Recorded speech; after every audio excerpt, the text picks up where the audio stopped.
66 अपनी खूबसूरत बीवी को अकेला छोड़कर फाइल्स के उलझा हुआ। उद्धरण चिन्ह। सक्षम से मीटिंग के दौरान अक्षित की पाखी पर पड़ती है जो उसे झांक झांक कर देख रही थी।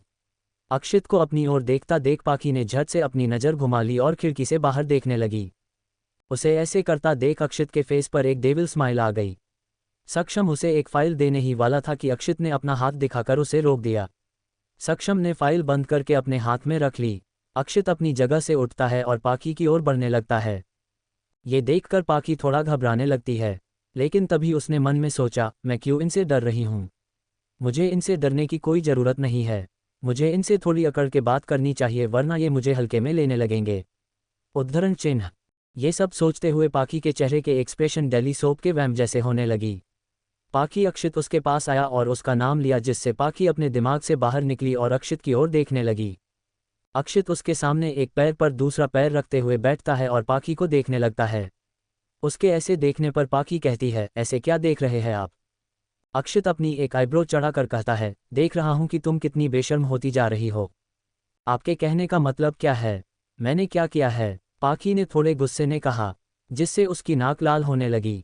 अक्षित ने आगे कहा, तुम्हें शर्म नहीं आती अपने ही पति को ऐसे चोरों की तरह देखते हुए? लोग क्या सोचेंगे पाखी तुम्हारे बारे में? पाखी अपने हाथ बांधते हुए कहती है, लोग मेरे बारे में नहीं आपके बारे में सोचेंगे।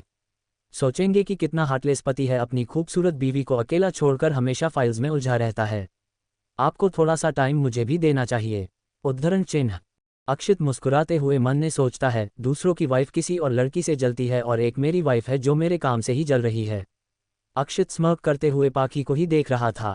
इतने में पाखी अपनी आंखें छोटी करते हुए अक्षित को देखती है और कहती है, ऐसे मत देखिए मुझे अजीब सा लगता है। मेरे साथ थोड़ा सा तो टाइम स्पेंड कीजिए। कहते हुए पाखी अपना थूक निकलने लगती है। अक्षित एक गहरी सांस लेता है और कहता है, ठीक है मैं मान क्या तुम्हारी बात, कॉन्फ्रेंस के बाद मेरा सारा वक्त तुम्हारा ओके। उद्धरण चिन्ह। पाखी अपनी आंखें छोटी करते हुए कहती है, पक्का? अक्षित हाँ में सिर हिलाते हुए कहता है, हाँ मेरी जान पक्का। ये सुनकर पाखी के फेस पर एक प्यारी सी स्माइल आ जाती है। कुछ देर बाद उनकी फ्लाइट मुंबई में लैंड कर चुकी थी। प्लेन से उतरते वक्त अक्षित के पाखी का हाथ अपने हाथ में पकड़ रखा था। दोनों एक साथ काफ़ी अच्छे लग रहे थे। अक्षित ने वाइट कलर की शर्ट पहनी थी और उसके ऊपर में ओशियन ब्लू कलर का कोट, जिसके साथ मैचिंग पैंट और साथ में ब्रांडेड वॉच। अक्षित को देखकर किसी भी लड़की का दिल धड़कना बंद कर देता है, चाहे वो किसी भी एज की क्यों हो। अक्षित और पाखी के लिए एयरपोर्ट के बाहर कार पहले से वेट रही थी। दोनों एयरपोर्ट से सीधा कॉन्फ्रेंस वाली जगह पर चले गए। वो जगह शहर के बीचों बीच थी जहां देश दुनिया के जाने माने बिजनेसमैन आए थे। इनमें कुछ न्यू स्टार्टअप थे तो कई ऐसे भी थे जो 2-3 दशकों से अपना बिजनेस चला रहे थे। पाखी भी यहाँ कई लोगों को जानती थी क्योंकि वो भी अक्षित के साथ पिछले कई सालों से काम कर रही थी। वहाँ आते ही अक्षित और पाखी दोनों अलग हो चुके थे। दोनों कई अलग अलग तरह के लोगों से बात कर रहे थे। अक्षित बार के पास खड़ा होकर अपनी डीप आंखों से सबको देखने लगा। उसकी नज़र अभी भी जेसन को ढूंढ रही थी। तभी उसके पास सक्षम आता है और कहता है, बॉस मुझे लगता है वो अभी तक आया है, हमें उसका वेट करना होगा। उद्धरण चिन्ह। अक्षित वहां सभी को घूर रहा था। उसके फेस पर कुछ देर पहले को खुशी थी, अब गायब हो चुकी थी। अब वो पूरी तरह से माफिया किंग एव लग रहा था। उसके चेहरे पर कोई भाव नहीं थे। उसने सक्षम से कहा, मुझे नहीं लगता वो अभी आने भी वाला होगा। उसके आने का मकसद कुछ और है। कॉन्फ्रेंस के बाद पार्टी में वो जरूरी आएगा। उद्धरण चिन्ह। तभी उनके पास एक लड़की आती है और अक्षित को अप्रोच करते हुए कहती है, ये बिजनेस कितना बोरिंग होता है ना। उसकी बात सुनकर अक्षित उसकी कर देखता है। इतने में वो लड़की बाकी लोगों की ओर देखते हुए कहती है, आई मीन, लोगों के चेहरे देखो कितने बोरिंग और थके हुए लग रहे हैं। अक्षित की ओर देखते हुए, फिर मैंने तुम्हें देखा और मन में सोचा कम से कम कोई तो है जो यहाँ अपनी खूबसूरती बिखेर रहा है, इसलिए मैं तुमसे बात करने चली आई। वो लड़की बड़े ही प्यार से अक्षित को निहार रही थी। अक्षित ने उसे एक नज़र देखा। उस लड़की ने भले ही बिजनेस सूट पहना था, लेकिन उसकी ऊपर बॉडी पूरी तरह से एक्सपोज हो रही थी। उसे देखकर कोई भी कह सकता था कि वो वहाँ एक बिजनेस कॉन्फ्रेंस के नहीं बल्कि किसी नाइट क्लब के आए हो।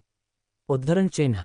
इतने में अक्षित ने अपनी कोल्ड वॉइस में कहा, लेकिन मुझे तुमसे बात करने में कोई इंटरेस्ट नहीं है। इससे पहले कि मेरा दिमाग खराब हो जाए, गेट लॉस्ट।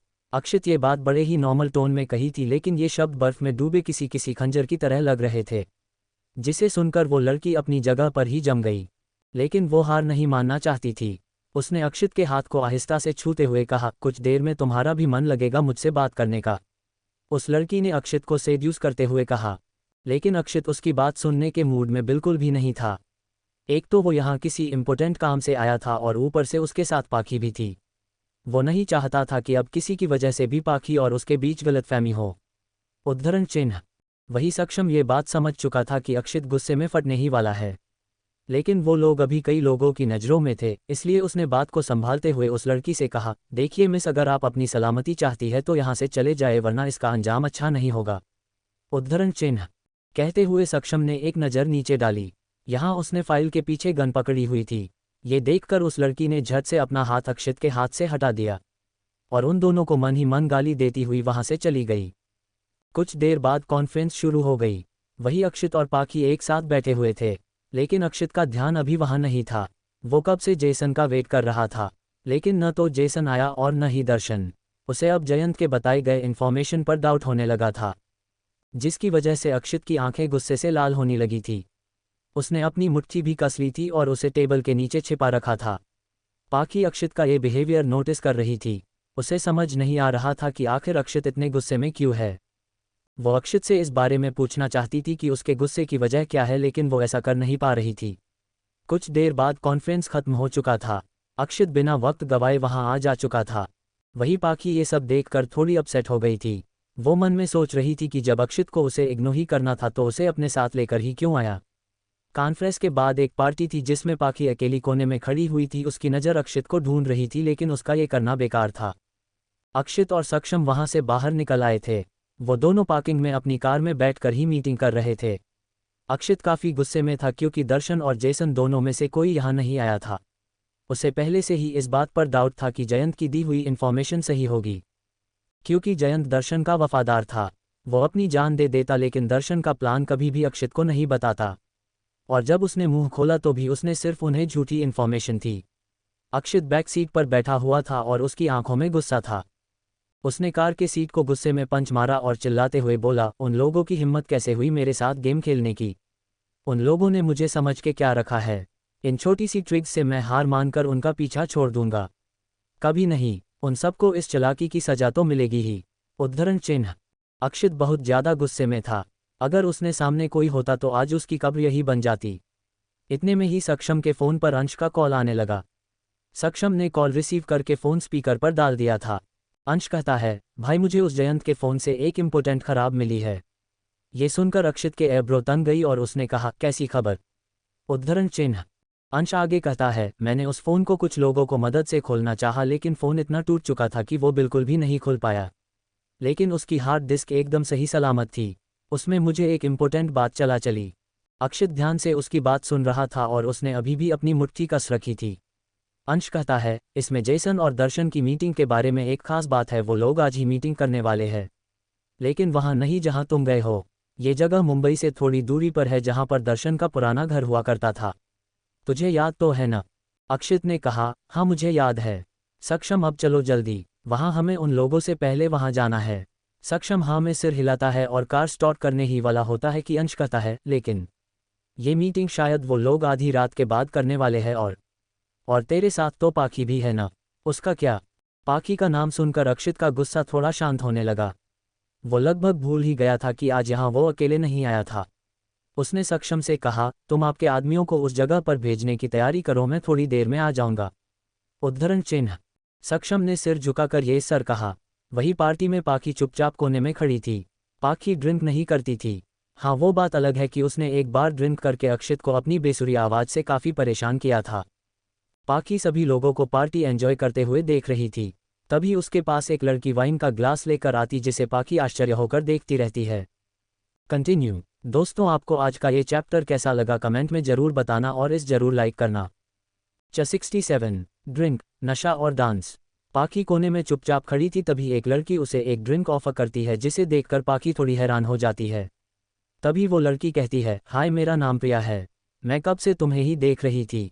तुम यहाँ अकेली दिख रही थी, इसलिए तुम्हें कंपनी देने आ गई। उद्धरण चिन्ह। पाखी ने स्माइल करते हुए कहा, ओ हाय मेरा नाम पाखी है, तुमसे मिलकर अच्छा लगा। पाखी ने अभी भी उससे वाइन का ग्लास अभी भी उसने नहीं लिया था।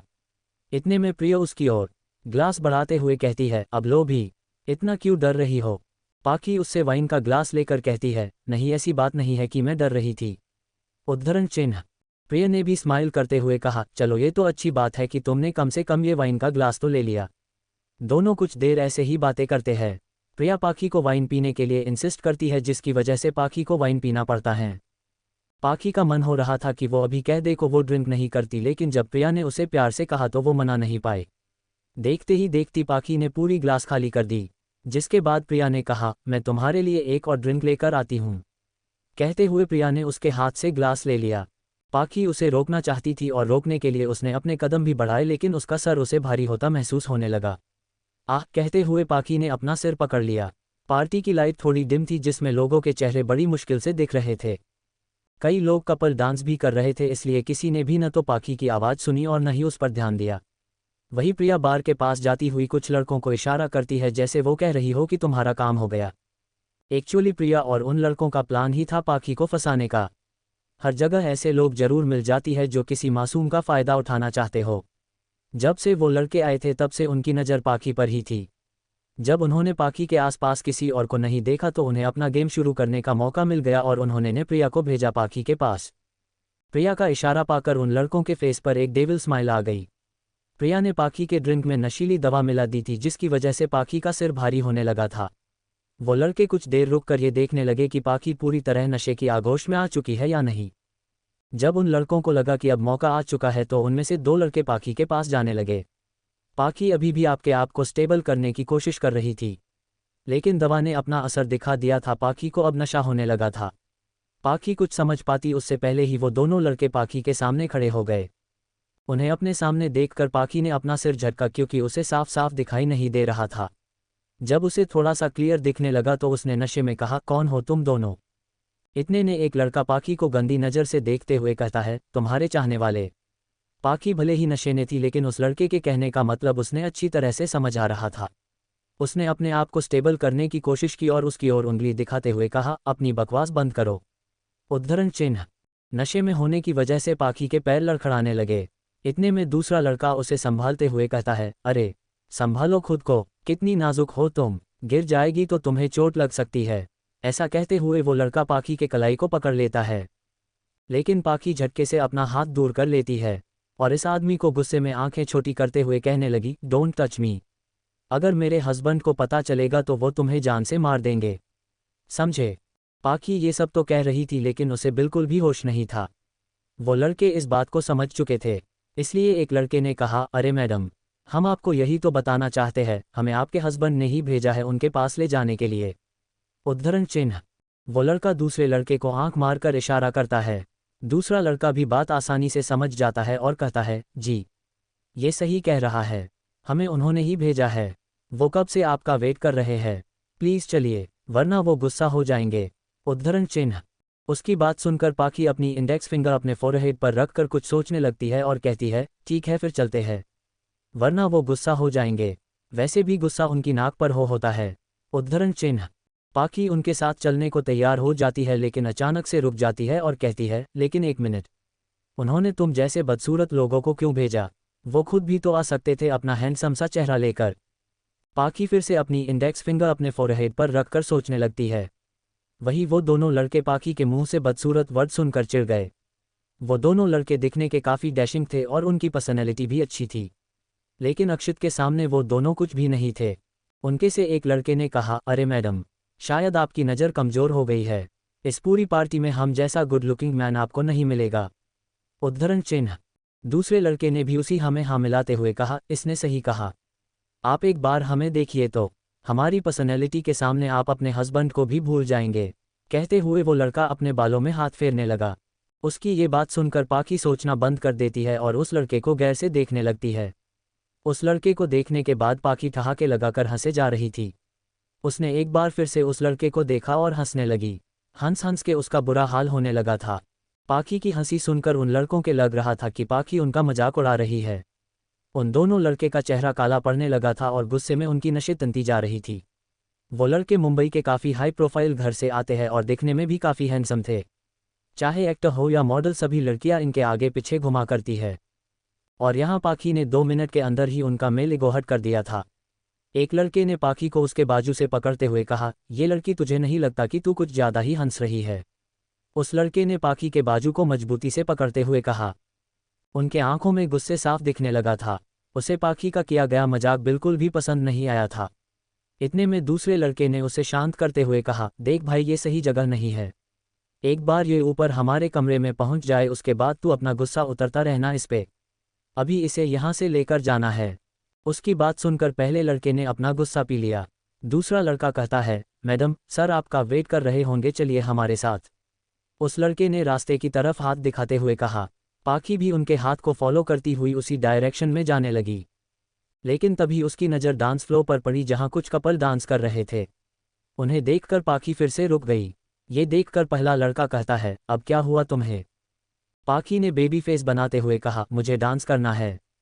दोनों लड़के फ्रस्ट्रेटेड होने लगे। उन दोनों ने अपना सर पकड़ लिया था। इतने में पहला लड़का पाखी को उसकी बाजू से पकड़कर जबरदस्ती वहां से ले जाते हुए कहता है, चुपचाप चलो यहाँ से, बहुत नौटंकी हो गई तुम्हारी। उद्धरण चिन्ह। उस लड़के ने पाखी को बड़ी मजबूती से पकड़ लिया था। पाखी नशे में ही उस आदमी से अपना छुड़ाने की कोशिश करने लगी।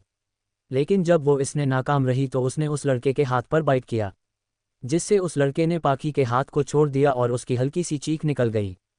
पाखी उसकी पकड़ से छूटकर डांस फ्लोर पर भाग गई और उन लोगों की ओर देखते हुए कहा, मैंने कहा ना मुझे डांस करना है।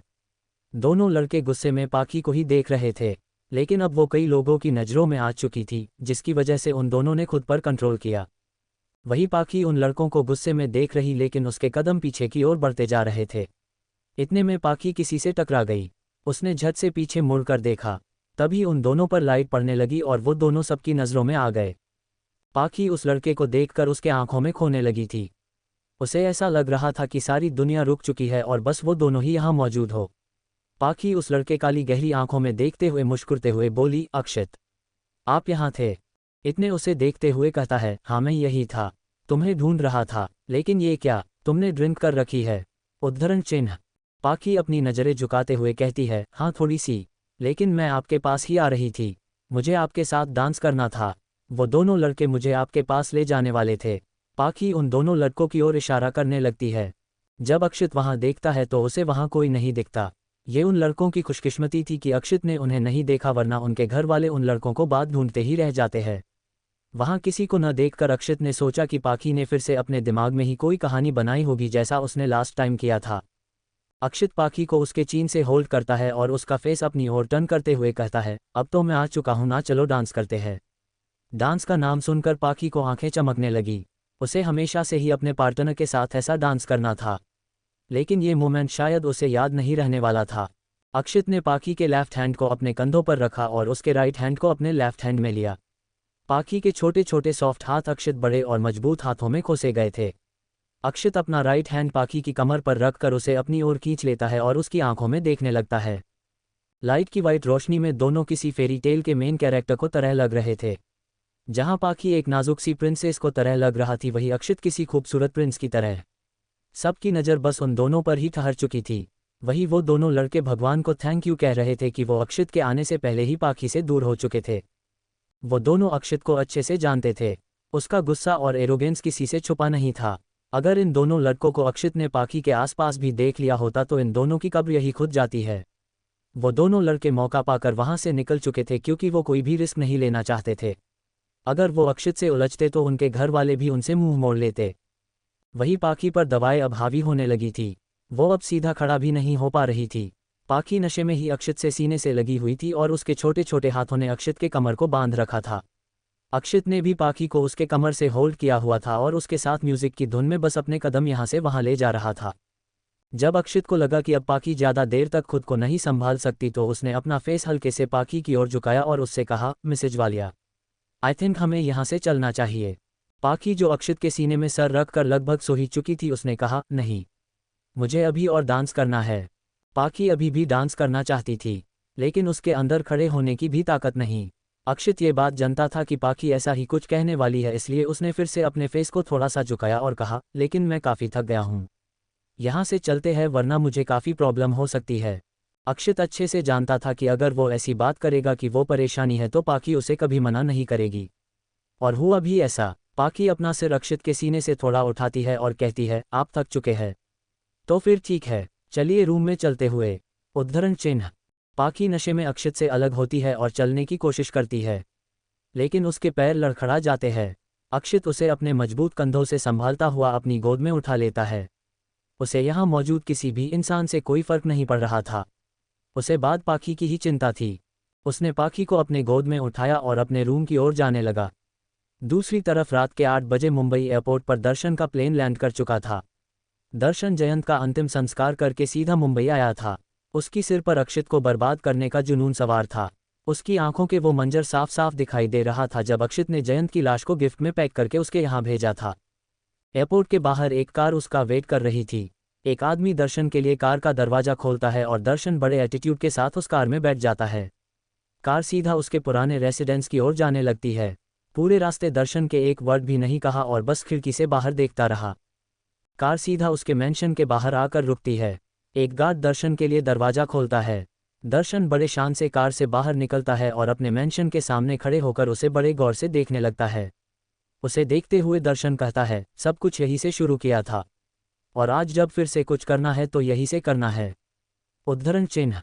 कंटिन्यू। दोस्तों, आपको ये चैप्टर कैसा लगा कमेंट में ज़रूर बताना और इसे लाइक भी करना। !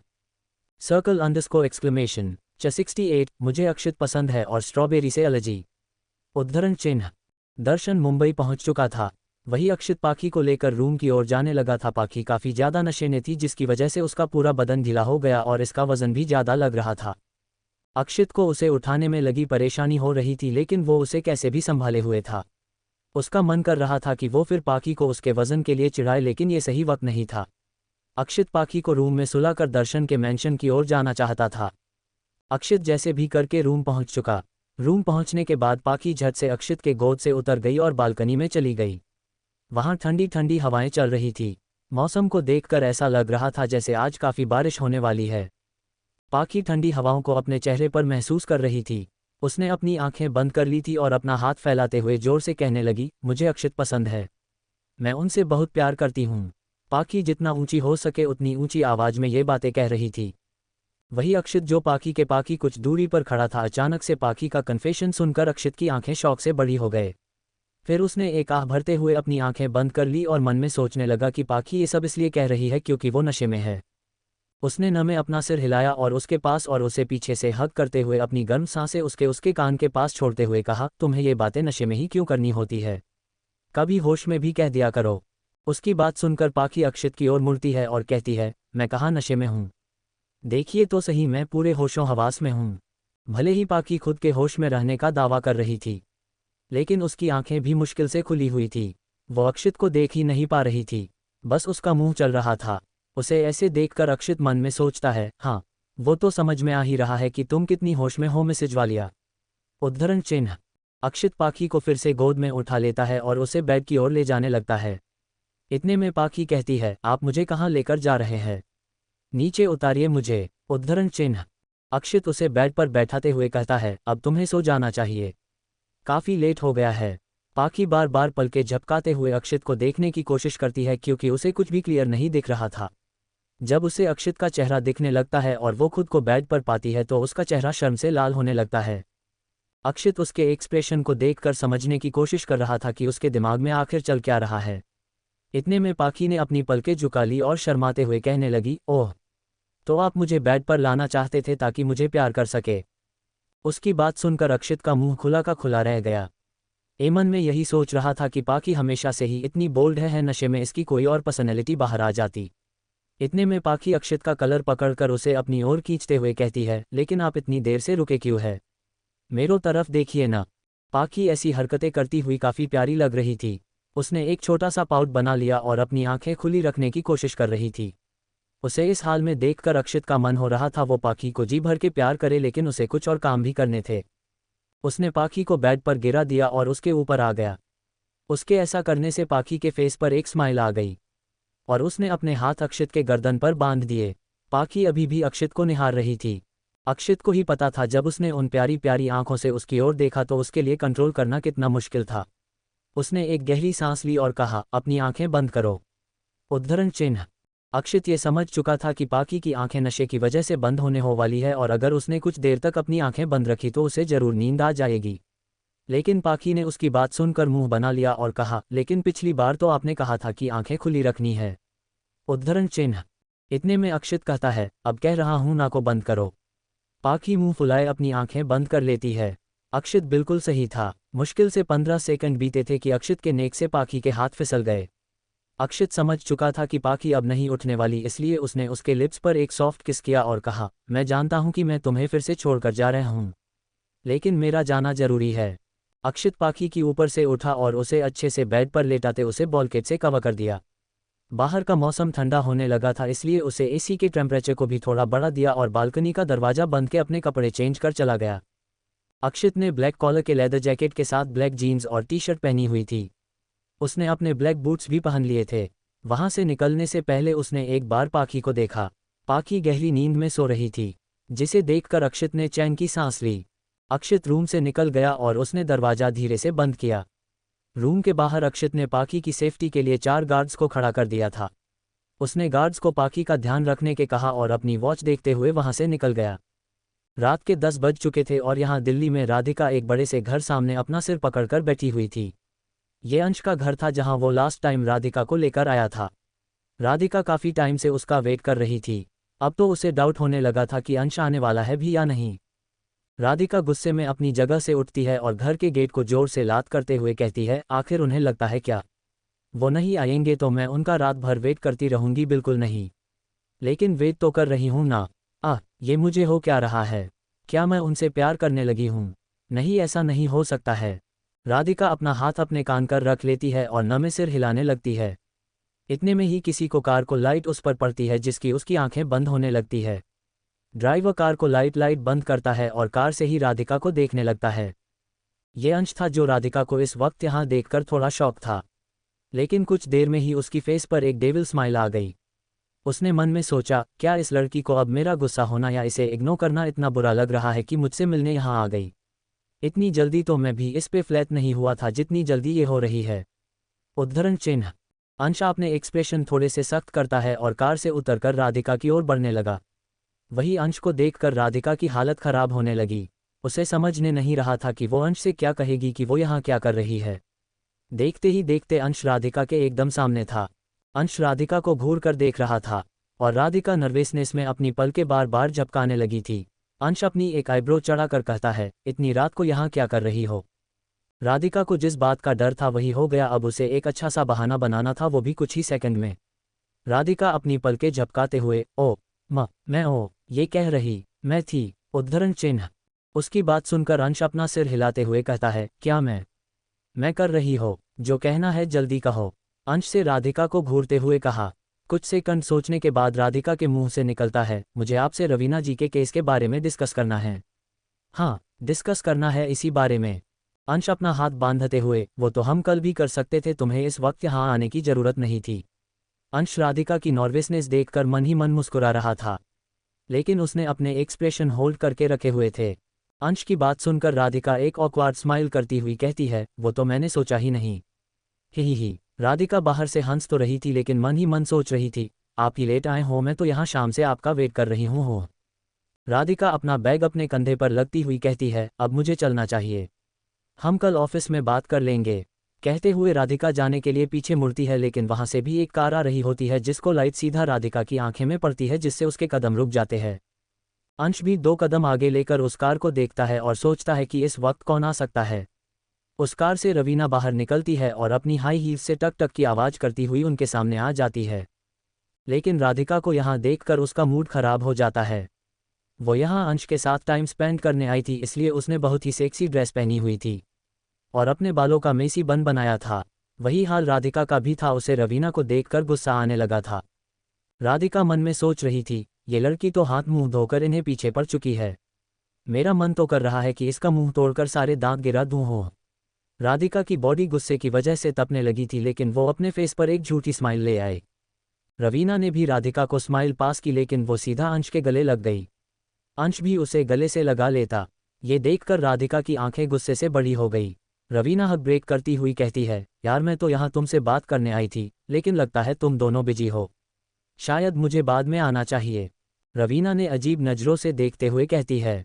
राधिका उसके देखने के तरीके से अच्छे से समझ जाती है और मन की सोचती है, सिर्फ बात करने के लिए ऐसे कपड़े पहन कर आई है। वाह, हम तो ऐसी ड्रेस पार्टी में भी नहीं पहनते हैं। राधिका भी रवीना को उसी तरह से देखने लगी। अंश दोनों को देखकर समझ चुका था कि इसके बीच डर्टी कैट फाइट होने वाली है, इसलिए उसने कहा, वैसे रवीना हम बात कर ही सकते हैं। मिस देशमुख बस निकल हो रही थी। अंश ने राधिका की ओर देखते हुए कहा। उसके ऐसा कहने से राधिका को बुरा जरूर लगा, लेकिन वो कुछ नहीं कर सकती थी। उसने एक फेक स्माइल के साथ कहा, हाँ मैं बस निकलने ही वाली थी, आप दोनों आराम से बात कर सकते हैं।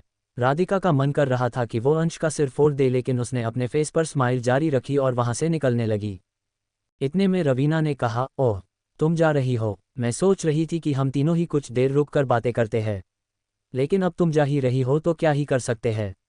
रवीना राधिका के जाने से मन ही मन मुस्कुरा रही थी, क्योंकि वो अंश के साथ अकेले में टाइम स्पेंड करना चाहती थी। उसने बस इसलिए ऐसा कहा क्योंकि उसे अंश की नज़र में अच्छा दिखना था। लेकिन उसकी बात सुनकर राधिका की आंखों में चमक आ गई। उसने मुस्कुराते हुए कहा, अगर आपका इतना मन कर रहा है तो मुझे रुकने में कोई परेशानी नहीं है, चलिए अंदर चल के बात करते हैं। उद्धरण चिन्ह। राधिका बिना किसी का वेट किए गेट से अंदर जा चुकी थी। ये देखकर अंश के फेस पर एक स्माइल आ गई, लेकिन रवीना गुस्से से लाल होने लगी। उसने अपनी मुट्ठी कस ली और मन ही मन राधिका को गालियां देने लगी थी। इतने में अंश ने रवीना की ओर देखते हुए कहा, अब हम भी अंदर चलना चाहिए। अंश की बात सुनकर रवीना ने एक फेक स्माइल के साथ हाँ में सिर हिला दिया। राधिका के बाद दोनों भी अंदर जा चुके थे। राधिका घर के हॉल में बैठकर उन दोनों का वेट करने लगी। कुछ देर बाद वो दोनों भी अंदर आ गई। राधिका की नज़र अंश पर ही थी और उसने रवीना को पूरी तरह से इग्नोर कर रखा था। ये देखकर रवीना ने मन में सोचा, इस लड़की को उसकी औकात दिखाने का टाइम आ चुका है। उद्धरण चिन्ह। रवीना ने अपना बैग सोफे पर रखा और अंश का हाथ पकड़कर कहा, अंशु चलो हम दोनों गार्डन में बैठकर बात करते हैं, मुझे यहाँ पर थोड़ी सी घुटन हो रही है। रवीना ने राधिका की ओर देखते हुए कहा। अंश भी रवीना के कहने का मतलब समझ चुका था और बस राधिका को देख रहा था। राधिका का चेहरा गुस्से से लाल होने लगा था। ये देखकर अंश ने सोचा, रवीना तुम नहीं जानती कि तुम किससे पंगा ले रही हो। वो लड़की चार हटे कट्टे लोगों से एक साथ निपट सकती है, उसके लिए तुम किसी सूखी हुई लकड़ी को तरह हो। उद्धरण चिन्ह। अंश को कुछ सोचता देख रवीना उसका हाथ खींचते हुए कहती है, इतना भी क्या सोच रहे हो, चलो भी, और तब तक राधिका हमारे लिए कुछ खाने के लिए बना देगी। क्यों राधिका? राधिका गुस्से से तप रही थी, लेकिन उसने एक फेक स्माइल के साथ हाँ में सिर हिलाया। अंश समझ चुका था कि अब रवीना राधिका से नहीं बचने वाली। रवीना अंश को लेकर गार्डन की ओर जाने लगी थी, तभी उसने राधिका की ओर देखते हुए कहा, देखो कुछ भी बनाना लेकिन उसमें स्ट्रॉबेरी मत डालना, मुझे एलर्जी है। ओके।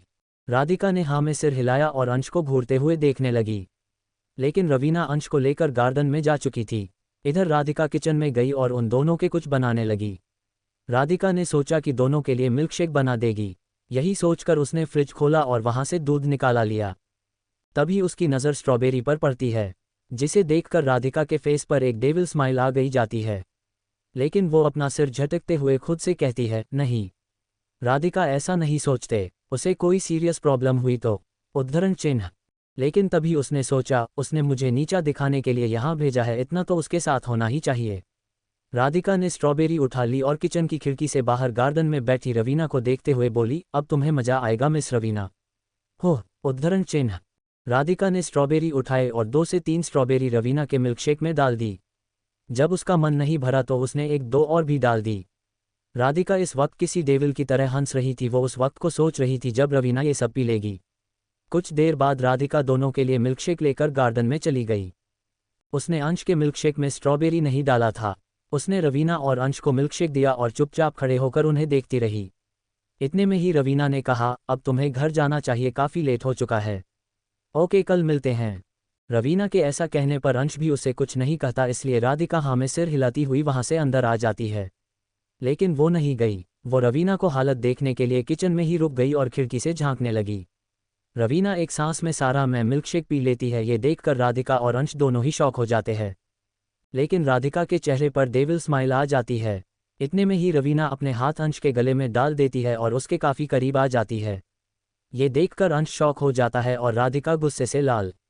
रवीना अंश के करीब आते हुए कहती है, अंशु बेबी चलो किस करते हैं। उद्धरण चिन्ह। कंटिन्यू। दोस्तों आपको ये चैप्टर कैसा, कमेंट में ज़रूर बताना और इसे लाइक ज़रूर करना। आप लोग कमेंट में मुझे बता सकते हैं कि आपको मेरी ये कहानी कैसी लग रही है। 74 circle underscore exclamation untitled chapter. Raveena अपनी आंखें बंद करके अंश की ओर बढ़ाने लगती है, लेकिन उसके फेस पर अब कुछ रेड रेड सा दिखने लगता है, जिन्हें देखकर अंश की शक्ल बन जाती है। अंश उससे कहता है, रवीना, आई थिंक तुम्हारे फेस के साथ कुछ गड़बड़ है। रवीना झट से अपनी आंखें खोलती है और कहती है, क्या हुआ इसे?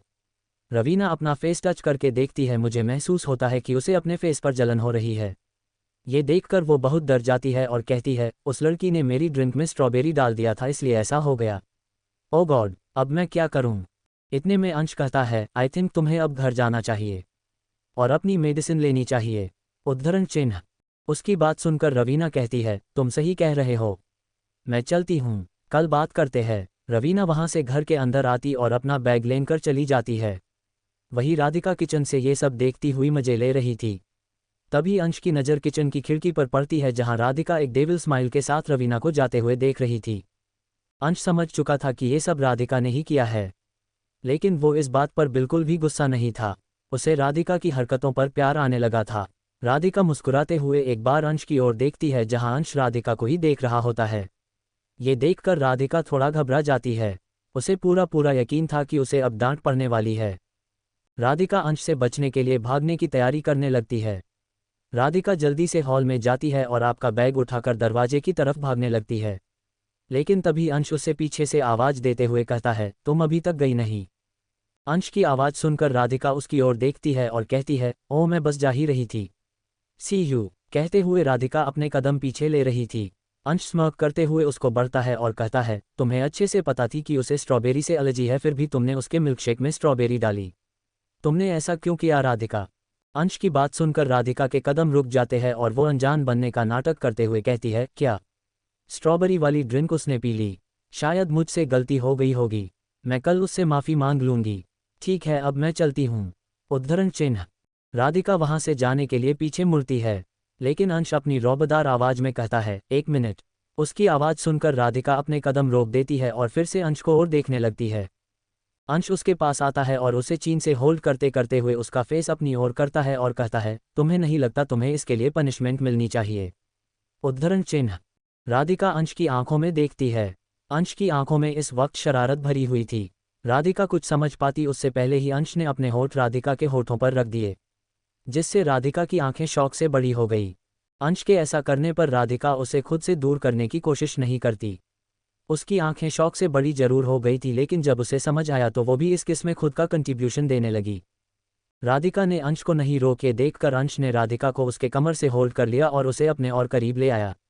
राधिका ने भी अंश को उसके नेक से पकड़ रखा था। दोनों किस में पूरी तरह से खो चुके थे। लेकिन तभी राधिका का फ़ोन रिंग करने लगता है, लेकिन दोनों ने ही इस कॉल को इग्नोर किया और अपनी किस जारी रखी, जिससे फ़ोन कट गया। लेकिन कुछ सेकंड के बाद फ़ोन फिर से रिंग करने लगा।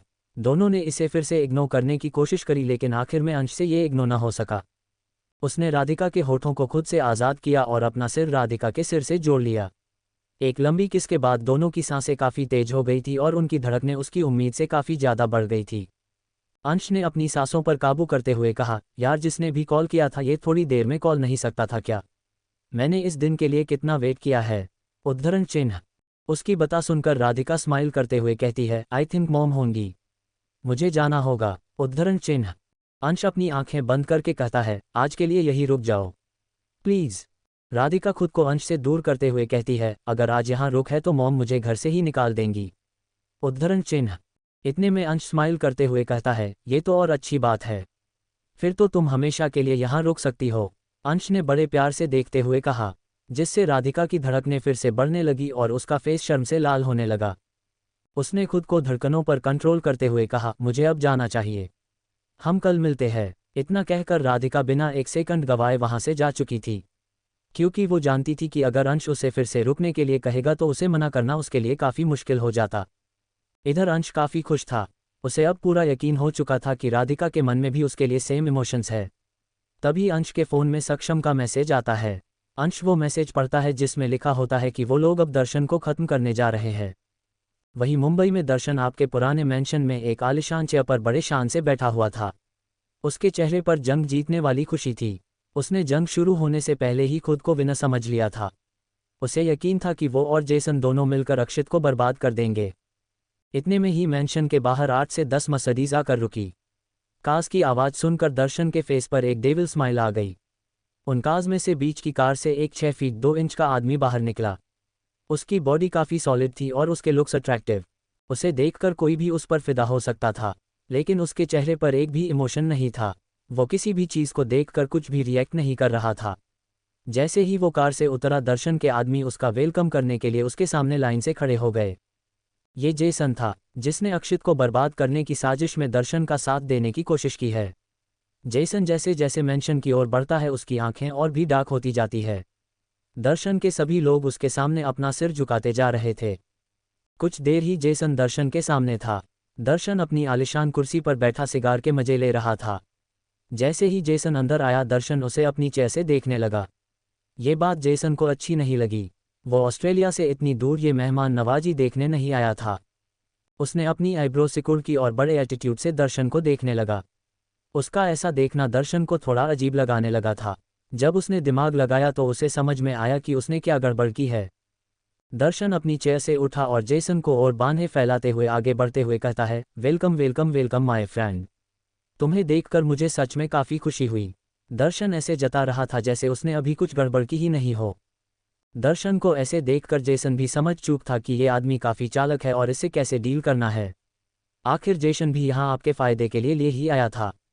उसने सही वक्त का इंतजार करते हुए दर्शन को गले लगा लिया। गले लगने के बाद दर्शन कहता है, चलो अब हमें एशिया का नया किंग मिलने ही वाला है। उस अक्षित की अब खैर नहीं। कहते हुए दर्शन जोर जोर से हंसने लगा।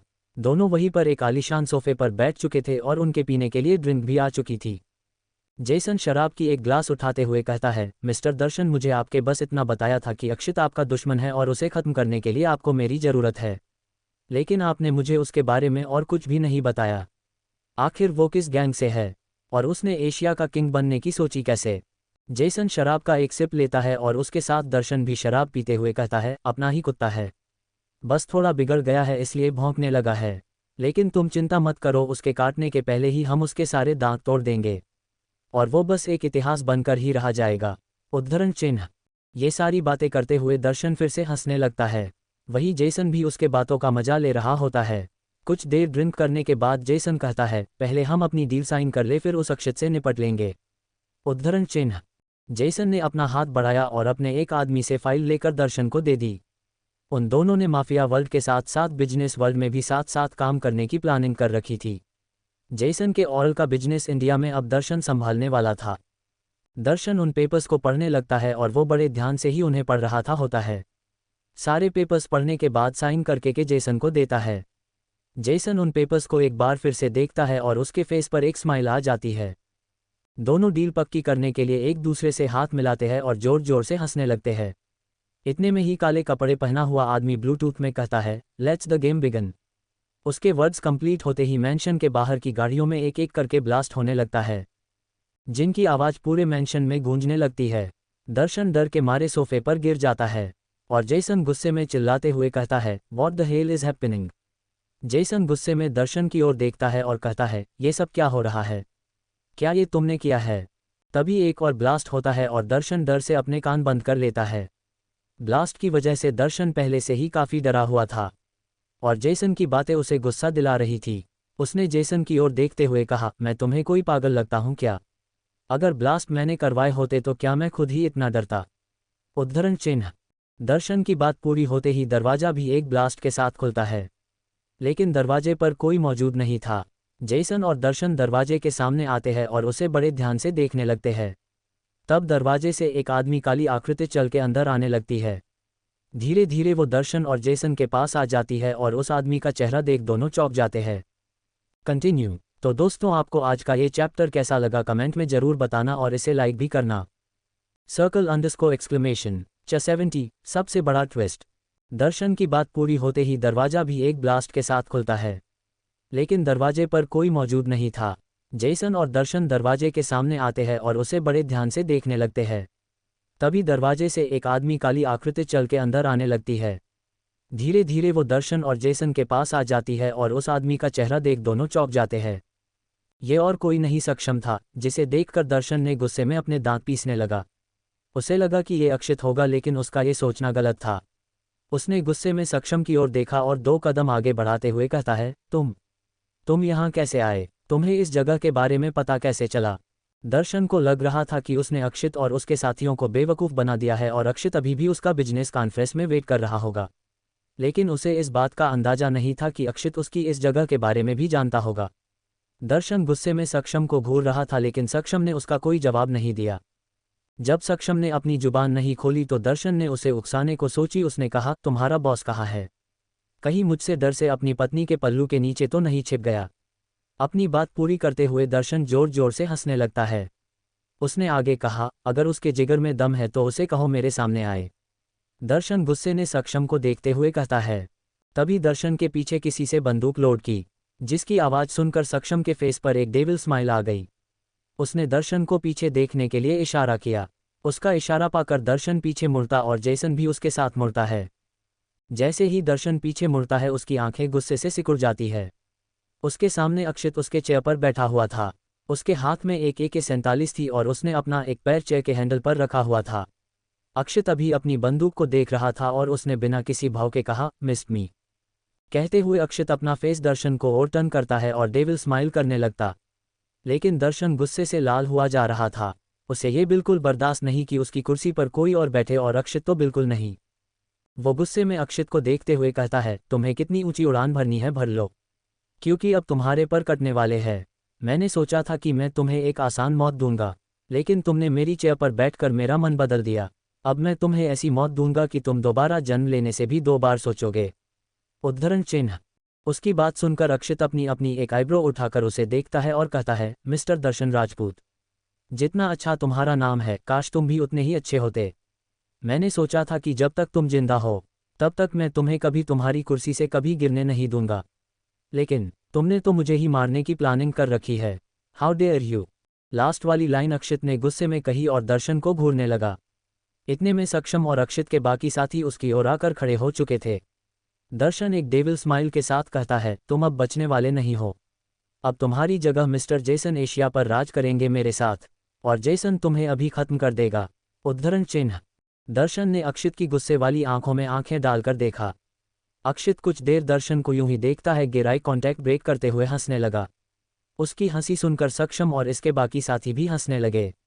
अक्षित अपनी हंसी रोक देता है और जेसन की ओर इशारा करते हुए कहता है, ये मुझे खत्म करेगा क्या सच में? एक बार उसकी हालत तो देखो। दर्शन ने अक्षित की बात सुनकर अपनी नज़र जेसन की ओर घुमाई और उसकी हालत देखकर पूरी तरह से चौंक गया।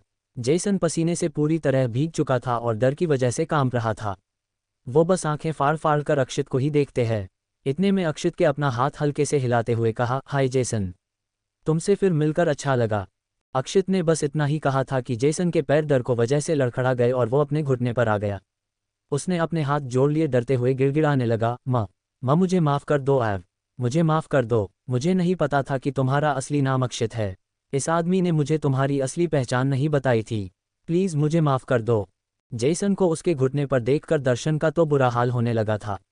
उसने कभी नहीं सोचा था कि अक्षित ने अपनी धौंस ऑस्ट्रेलिया तक जमा ली थी। उसके माथे से भी पसीना निकलने लगा था, लेकिन उसने अपने डर को छिपा रखा था। इतने में अक्षित अपनी बंदूक को गौर से देखते हुए कहता है, जेसन जेसन जेसन, मैंने तुम्हें 2 साल पहले ऑस्ट्रेलिया का किंग बनाया, इसलिए नहीं बनाया था कि तुम एक दिन मुझ पर ही अटैक करने आ जाओ। तुम पहले जितने बेवकूफ़ थे उतने अब भी हो, जो बिना एक बार रिसर्च किया यहाँ मुझे मारने आए चुके हो। उसकी बात सुनकर जेसन का गला सूखने लगे। जेसन अपनी जगह से रेंगते हुए अक्षित के पास जाता है और उसका पैर पकड़कर कहता है, मुझे माफ़ कर दो अब, मैं नालायक हूँ, मेरे पास दिमाग नहीं है, प्लीज़ मुझे छोड़ दो। दर्शन की ओर देखते हुए, इस आदमी ने मुझे बहकाया था, प्लीज़ मुझे माफ़ कर दो। मेरे छोटे छोटे बच्चे हैं, प्लीज़ उनके लिए मुझे माफ़ कर दो। अक्षित ने अपना जो पैर चेयर के हैंडल पर रखा था उसे नीचे करता है और जेसन की ओर झुकते हुए कहता है, ओ, सब तुम्हें पहले सोचना चाहिए था, समझे? ये सब कहते हुए अक्षित काफ़ी खतरनाक लग रहा था। उसकी आंखों में देखने के बाद जेसन का खून सूखने लगा। अक्षित अपने चेयर पर आराम से बैठता है और कहता है, इसकी वाइफ शॉपिंग कर रही थी, उसका क्या हुआ? सक्षम और उसके साथ कुछ गार्ड्स भी थे। इतने में सक्षम ने बिना किसी भाव के कहा, सर उन गार्ड्स का तो खेल खत्म हो चुका है। अक्षित एक गहरी सांस लेते हुए, किसी को बचाया तुम लोगों ने? किसी को बचाना भी था, सक्षम ने अक्षित को जवाब देते हुए कहा। उसकी बात सुनकर अक्षित के फेस पर एक फनी स्माइल आ गई। लेकिन जेसन के लिए अब सांस लेना मुश्किल हो रहा था। उसने अक्षित के सामने हाथ जोड़ रखे थे और बार बार अपने जाना की भीख मांग रहा था। उसकी आवाज़ सुनकर अक्षित फ्रस्ट्रेटेड होने लगा था। उसने अपना हाथ अपने माथे पर रब करते हुए कहा, सक्षम, इसे मेरे आंखों के सामने से दूर करो। सक्षम ने सिर झुकाकर ये सर कहा और जेसन को उसके कॉलर से पकड़ उसे घसीटते हुए वहां से ले गया। उसके जाने के बाद अक्षित की नज़र दर्शन पर गई जो अभी चुपचाप से खड़ा था। अक्षित ने जब उसे देखा तो वो सर से पैर तक कांप गया। लेकिन उसने थोड़ी हिम्मत करके अक्षित की आंखों में देखा और कहा, तो वो तुम ही थे जिसने जेसन को ऑस्ट्रेलिया पर राज करने के मदद की थी। अक्षित ने बड़े प्राउड के साथ कहा, यस, और हाँ, वो मैं ही था जिसने तुम्हें एशिया पर राज करने में मदद की थी। लेकिन तुमने मेरी पीठ कर छुरा घोंपने की कोशिश की, मुझे रास्ते से हटाना चाहा और मेरे परिवार को भी इसमें शामिल करने की कोशिश की। अक्षित ने दर्शन को और देखा और कहा, लेकिन अब से तुम्हारा खेल खत्म। अब तुम एक इतिहास बनकर रह जाओगे। सो सी यू इन नेक्स्ट लाइफ। कहते हुए अक्षित ने अपने आदमियों को इशारा किया। उन सब ने दर्शन के ऊपर बंदूक तान दी। लेकिन जैसे ही वो फायर कर पाते दर्शन के कुछ आदमी दर्शन के आगे आ गए और अक्षित के आदमियों पर फायर करने लगे। दोनों पक्षों में गोलीबारी शुरू हो चुकी थी। दर्शन के आदमी दर्शन को कवर करके मैंशन से बाहर ले जाने लगे। वही अक्षित के आदमियों ने उसे भी कवर कर लिया था। अक्षित चेयर पर बैठा ये सब कुछ बिना किसी भाव के देख रहा था। कुछ देर के बाद दर्शन के आदमी उसे मैंशन से बाहर निकाल चुके थे। अक्षित अपने आदमियों को उनका पीछा करने के लिए निकल चुका था। सक्षम और सभी दर्शन का पीछा करने लगे। उन लोगों की गाड़ी सड़क पर दौड़ रही थी। आधी रात हो चुकी थी। दर्शन को उसके आदमी एक हेलीकॉप्टर के पास लेकर आ चुके थे।